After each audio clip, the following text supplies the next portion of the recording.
Carter, what are we doing today? We're getting into the top tens. Our consensus is or I guess it would have been 2 weeks ago. Um, Yeah. we had our consensus top 10 goalies list, which might have had a little controversy, but I mean, maybe not, depending on if you liked Freddie Anderson in there, but who knows? Everyone's going to get a point system awarded to them, and then how he goes, we just organize it from the highest points all the way to bottom.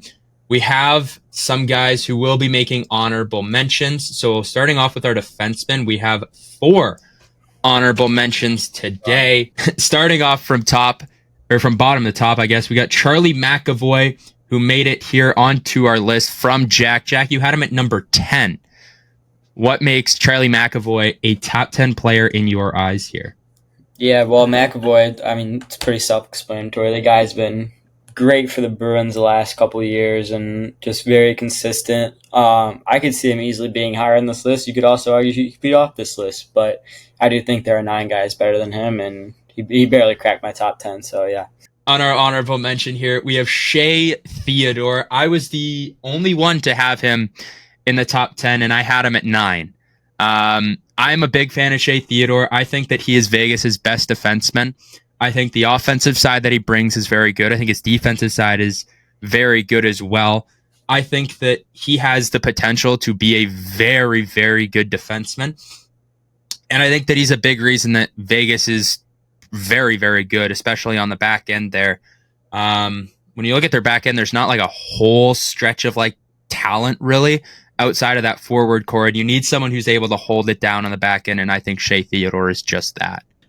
Yeah, it's valid. I think I had Theodore not pretty low on my top 50, but I had him in the top 20. I didn't have him top 15. He's very underrated. I feel like the value he brings to the Golden Knights, just in terms of his two-way game, is great. And yes, he is clearly the best defenseman on the Golden Knights for sure. Jack, I'm going to assume you have nothing. What? Okay. We'll move on here. So then that is going to mean that Roman Josi is our last one in the honorable mention category. Jack, you had him all the way up at number 7. I don't disagree with you there. I think that he is definitely he should be in the top 10, but there's so many guys who are right there around him. You had him at number 7. You're not concerned about anything with Roman Josi, I'm assuming. So what do you expect from him this year? Because I know that that's kind of one thing you base your list off of. Yeah, well, I expect the numbers to kind of go down. But as we said with McAvoy, as Nordic said with McAvoy, is just the value that he brings to that team. I mean, there's not a lot of positives around Nashville right now besides maybe him and Saros. No, yeah, I had Josi above McAvoy in my top 50. The problem is with Josi, he dealt with a postural orthostatic tachycardia syndrome, which is as a result from head trauma this past season. So he dealt with that in February, but beforehand just was having just an awful year. So it was a really rough year for Josi. I do think the value was really there, though. You could tell he wasn't healthy for a lot of it, and he missed a lot of time. So obviously I want to factor that in with my ranking there. But yeah, he probably drops out. If we're ranking this by season, he probably drops out of the top 10. At number 10, we have Evan Bouchard. Nordic, you had him at 8. I had him just making my top 10 at 10. So, Jack, obviously you did not have Evan Bouchard on your list. Otherwise, he would have been a lock for the top 10. But Evan Bouchard, we've seen it a lot from him in the playoffs. He is one of the... What does he have? The highest points per game as a defenseman in playoff history or something like that? Yeah, he has some great offensive playoff stats. In my opinion, he is again, I get the defensive woes. They are definitely a thing you can look at. The thing with me is that the offense is too good for him to not be in the top 10. And I'm sorry to say that, but you have those dynamic offensive numbers in the playoffs, you got to be top 10. So I had him around 8, correct? I had Yeah, you had him at 8. Who did I have below him? Morrissey and Hedman. Hedman, yeah. So that makes sense. Honestly, I think that maybe you could even argue Morrissey above Bouchard. But regardless, like the offense is just too good to ignore when looking at a top 10 list, in my opinion. I agree. Jack, anything Yeah, on Evan Bouchard? I know you didn't have him. For me, it is that defense. I think it's still definitely, you gotta put it in there if you're making a top 10 list, and it's just too hard to miss, I'd say. Yeah, I think that his offensive side is really good, and it's kind of hard to keep him out of there. Just with that, his defensive side can be a liability at a lot of times, and sometimes look, he's not even trying out there when it comes to the defensive side. He makes a lot of mistakes, but I mean, with the few mistakes that he makes a game, he makes so many amazing plays in the offensive zone and really helps that power play and just McDavid and Draisaitl in general. So I got a lot of credit for Evan Bouchard as far as that, his offensive side. Coming in at number 9, ladies and gentlemen, we have Victor Hedman. He did not make my top 10. Nordic, he made your number 10. And Jack, all the way into number 4. Oh my God. So I'm going to avoid myself and Nordic here for a second, and we're going to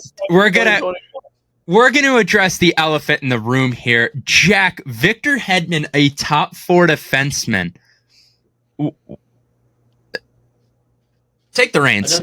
I'm shocked you guys don't have him higher up, honestly. I mean, I know 4 is high. I knew it making my list. But, I mean, the team around him, like, that'll just bump his numbers up. Like, with what Kucherov is doing, like, those guys will just rack up the assists, and I think he's going to have another great year. He has the last 5+ now, so.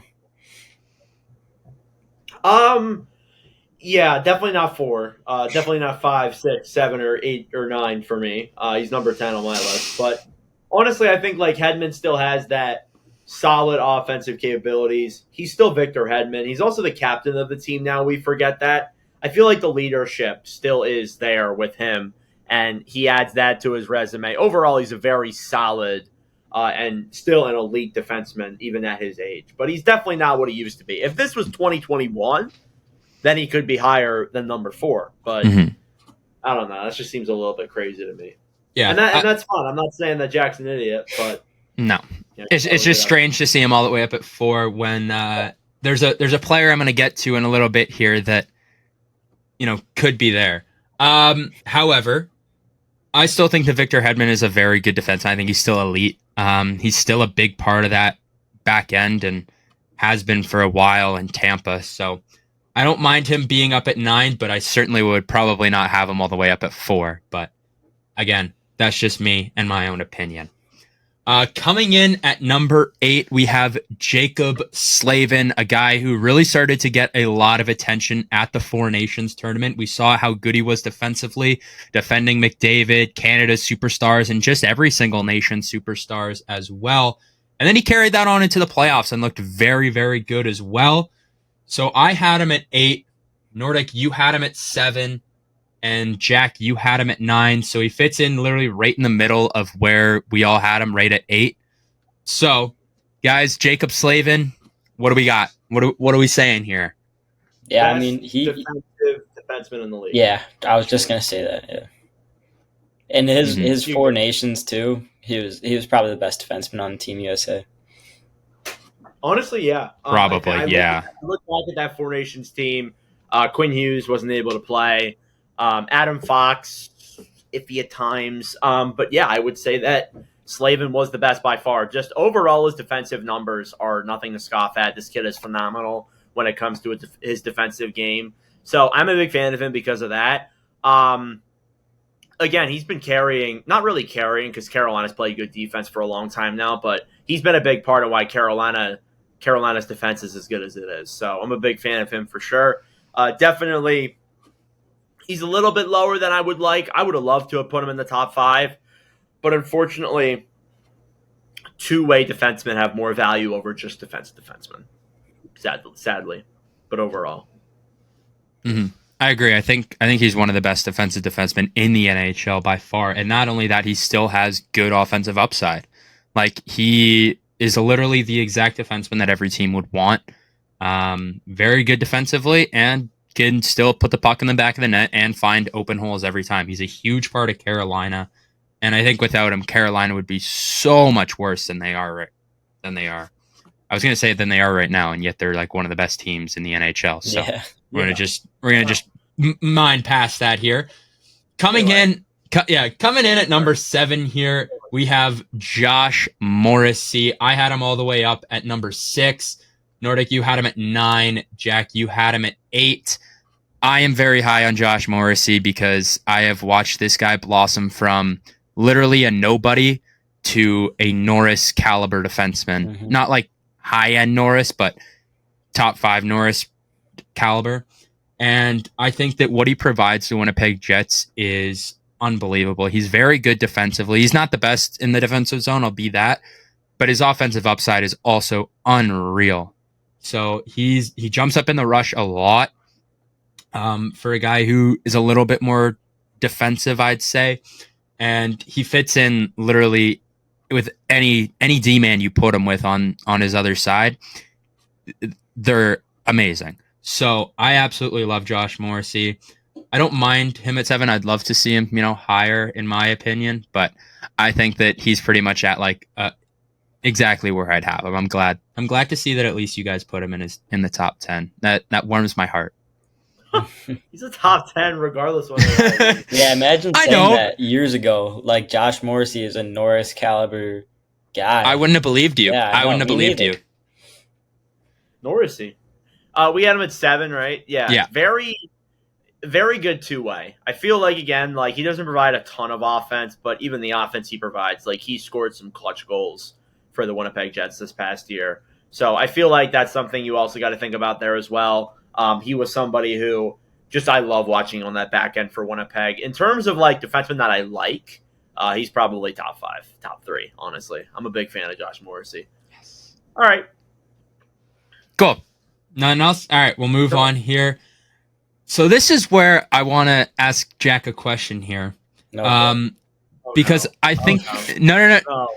Because he shocked me when I did not see Adam Fox on his list at all. Oh, yeah, I might have just forgot that one. That's my bad. So, Jack, Adam Fox not top 10 is going to be the headline here. Yeah. I definitely felt like you forgot him. I don't know where you're going to put him, but we're going to act as if he is not top 10 in your eyes. Well, I would try to fake it and play it off like he's not a top 10 defenseman, but he is. I just straight up forgot. Yeah. I can't do anything about it. So, Nordic, you had him all the way up at 3. I had him at 4. Jack had him in the depths of wherever.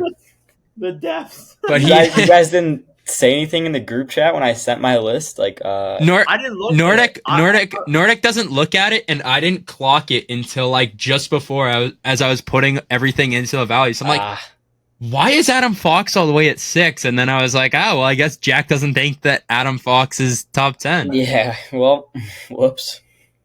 But Jack will be looked at when I post the list on Instagram as one of the people. An absolute casual. Yeah.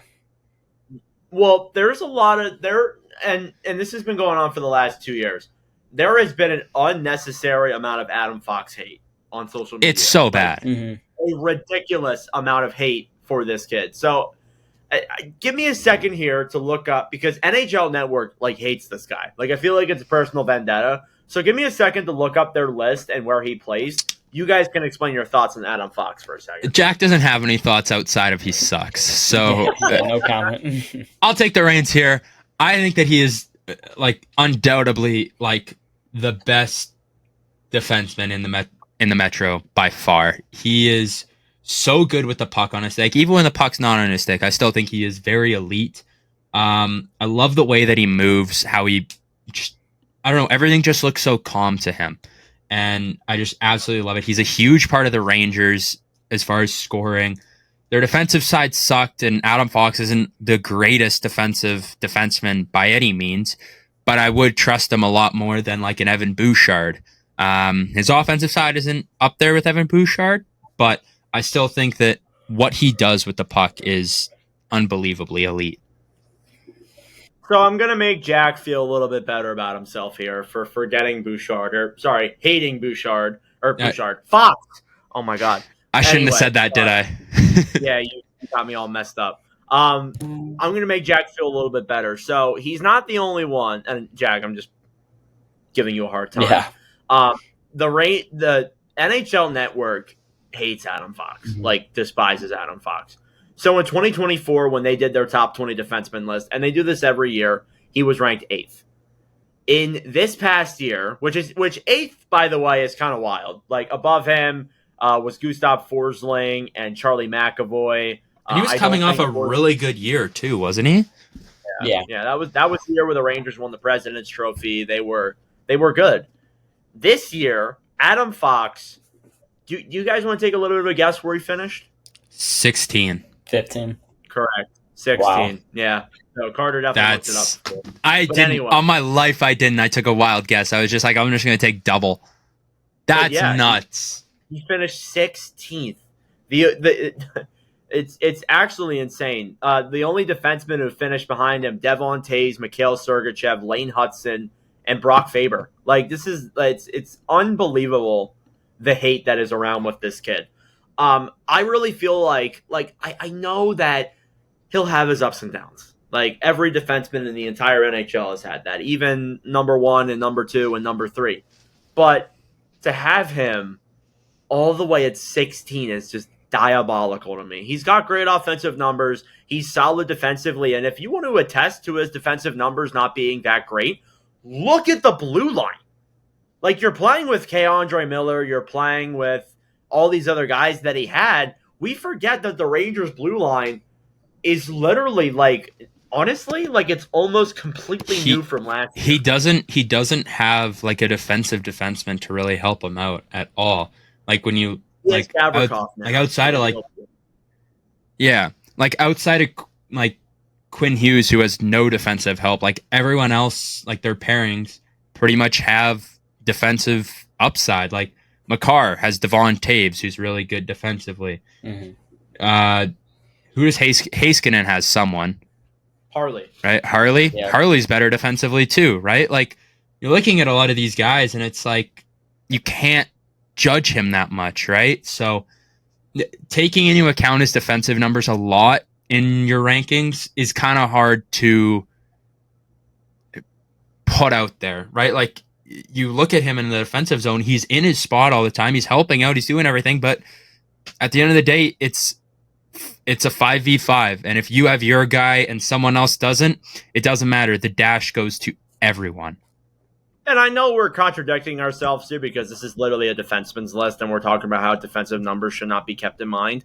But you also need to look at too, like this guy has dynamic offensive ability. He's great with moving the puck. And you look at the Rangers blue line compared to the start of the season to the start of 24-25, heading into 25-26. It's Adam Fox and Braden Schneider are the only two from last year at the start of the season that are returning. Gavrikov just signed. Carson Soucy traded midway through the year. Borgen, Capo Caco trade. Vakahainen, Trouba trade. Like, how is somebody supposed to play phenomenal defense? And even still, he wasn't that bad when your entire blue line is completely new people. So it's just so strange. And the hate is unreal with him. But regardless, we spent enough time on Fox. We got a whole nother list after this. Let's move on to 5. Well, Jack didn't spend enough time on Fox, but that's okay. Yeah. Coming in at number 5, we have Zach Werenski. Jack, you had him all the way up at number 3. Nordic, you had him at 6. I had him at 7. Yeah, I mean, the guy had an unreal year last year, and I think he's a top 3 defenseman in this league. I think he's going to have another great one this year. He had a great Four Nations tournament. Him and Slavin were really the 2 defensemen that stood out to me on that team. So yeah. Yeah. Yep. Absolutely.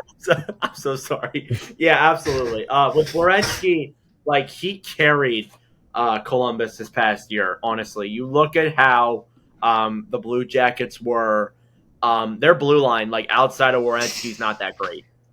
Even if you look at like they have Fabra, who is solid. Provorov. He's not that good. Honestly, I think that like he carried the back half of that blue line. Coming in at number 4, we have Miro Heiskanen. Jack, you had him at 6. I had him at 5. Nordic, you had him at 4. So he sits in right at his peak of what we had him. I think that he is an absolutely terrific skater. This guy moves like nothing we've ever seen before. Well, I mean, outside of the top 3 that we're going to get to eventually here. I think that how he moves is unbelievable. I think just what he does with the puck on his stick and how explosive he is completely unmatched. He's so good. And, like, there's not enough like positive things I can say about Miro Heiskanen. It sucks having to play him 4 times a year, which Jack can attest to. Like it sucks playing Miro Heiskanen because he's so good. Him and Makar. Yeah, him and Makar both suck to have to play so much, but I think that this guy is absolutely terrific. Seeing him once is fine with me. But anyhow, like Heiskanen, the immense value he brings to the Dallas Stars is unbelievable. Now, I want to give credit, and I know like this is a Heiskanen segment, but I want to give credit to Thomas Harley. Harley took a big step this past year when Heiskanen was out with injury, and that's the reason why. I had Heiskanen for the longest time at number 2 on my list, because I really do think like the value and the overall skill this guy brings to Dallas is unmatched. And especially too, like you look at the whole Dallas blue line outside of Harley and Lindell, it's not good. And again, even on that right shot side, it's Heiskanen and then Lyubushkin and Lundqvist. You saw how badly defensively this team got when Heiskanen went down with injury. So I think again, like the value that Heiskanen brings, honestly, might be the most valuable defenseman in the league, honestly. Besides maybe somebody in Vancouver. But regardless, that's my segment on Heiskanen. Yeah, he's been such an important piece of these Dallas teams the last few years and their deep runs. Best defenseman on the team, and he's really just the core that kind of holds that team together, I'd say. Him and Ottinger. Mm-hmm. Carter, is who I'm thinking of at number 3? Maybe. Is it really the guy from Buffalo? Maybe. Oh my god, wow. Rasmus Dahlin is up at 3. Jack and Nordic, you guys both had him at 5. I had him at 3. I am a massive Rasmus Dahlin truther. He is the brightest spot in Buffalo. He's very good defensively, very good offensively. I know that that's like a very like small like light that you need to be the brightest spot. It could be dim as crap and it'd still be the brightest spot. But this guy is just so there's so many different things you could say about him, especially with everyone in this top 5 that we've kind of discussed. That I'm running out of different things to say about each player, but you've heard it in the mic'd up with like when Bowen Byram went to Buffalo. It was like, this guy just works. Like he'll do the speed testing where everyone's gassed. He'll keep going. You look at him after a game, doesn't look like he broke a sweat, but he's skating 30 minutes a night. Like he is just an absolute, like he's a demon out there. Like it's unreal, this guy. And I give so much credit to just him in general for being the only bright spot in Buffalo. His offensive game, unreal. His defensive game, unreal. Like he is probably, in my eyes, the best two-way defenseman in the NHL. By far, in my eyes. Jack, you go first. Yeah, I mean, Dahlin could have been higher on my list. But yeah, bright spot in Buffalo, number 1 pick, and he's lived up to it, and he's just gotten better as the years have went on. Like numbers have improved, defense has improved, and I mean that's a good track to be on. Still super young. How old is he? Like early 20s? 25. Okay. 5 at this point. Yeah. Yeah, I mean he's probably in the prime. He's probably in the prime right now. Yeah, he's in it. He's like just hitting his prime. He's been on some horrible teams. Like I've said it enough. Let's not forget this guy's in Buffalo. Like he's not working with like And he's not complaining. Nathan You don't hear him McKinnon, complaining? Miko. Yeah, he's not working with. Well, actually, didn't he like maybe potentially request a trade at one point? But we're gonna gloss past that over. We'll gloss past it. We'll gloss past it. That's not true. That's not true. Yeah, no, never happened. But he's not working with like Nathan McKinnon, Mikko Rantanen for a little bit. He's not working with Elias Pettersson, Brock Besser, JT Miller. He's working with Tage Thompson. He's working with, I don't mean this is like a negative way, but like he's working with Tage Thompson, JJ Peterka, like Dylan Cousins, like, and both those guys, and 2 out of the 3 of them are gone. Like, this guy's working with like not superstars when, some of the rest of these guys are working with superstars, and he's still putting up unbelievable numbers that you just don't expect to see. So that's why he's at number 3 for me. Yeah, a little too high for my liking, but I definitely do agree with what you're saying. I think Dahlin has worked with nothing and has still put up phenomenal numbers. It sucks that Buffalo has not made the playoffs in however long. I don't even want to say the words, because Dahlin would be one of the best playoff defensemen in this entire league. He is built for the Stanley Cup playoffs. So I just want to put that out there. But yeah, let's move into number 2. I think these top 2 are going to be very obvious, Carter. Unless if somebody made it as a shocker. So, Jack, you forgot Quinn Hughes on your list. Oh my gosh, dude. Can't believe you put in Luke. No, so number 1 and number 2. Number 1 is Cale Makar, and number 2 is Quinn Hughes. It was a sweep across the board. Oh my gosh. No, dude, if you would have put Luke Hughes at number 2, I would have known you meant Quinn. Yeah. Like, I'm not a complete. I thought you said I forgot Quinn Hughes. I was like, oh my god. I did not, and I was kidding. Okay, but good. Don't. I would have known if Quinn Hughes was not at your 2 that there would have been a problem. Yeah. But I mean, it's consensus. I mean, Quinn Hughes, Cale Makar, literally 1 and 2. You could argue that one, you could swap them either way. I don't think it would really matter, but I think that Cale Makar has had more consistency over his career, and I think to me that's what makes him higher up on my list than Quinn Hughes. I do think that the offensive upside of Makar is better, but the defensive side of Hughes is better as well. But I think that the gap between the other 2 for each of them it leans a little bit more in Cale Makar's favor. And Mikhail Makar is my favorite. But he's also been a lot more consistent than Quinn has. But again, as I said with like Dahlin, is look at the guys they're working with. I mean, we looked at the guys that Quinn was working with this year, and he still was elite. But still, I think that Cale Makar is 1 and Quinn Hughes is number 2. So, yeah, I mean, I'm not going to really go into too much thought with it. I absolutely agree. That's exactly how my list is. Makar is the clear number 1, at least this year. Like, again, like maybe last year you could argue Quinn Hughes is better than Makar. It does range. Makar had the better year. There's no really doubt about it. But, yeah, that's a valid 1 and 2 in my opinion.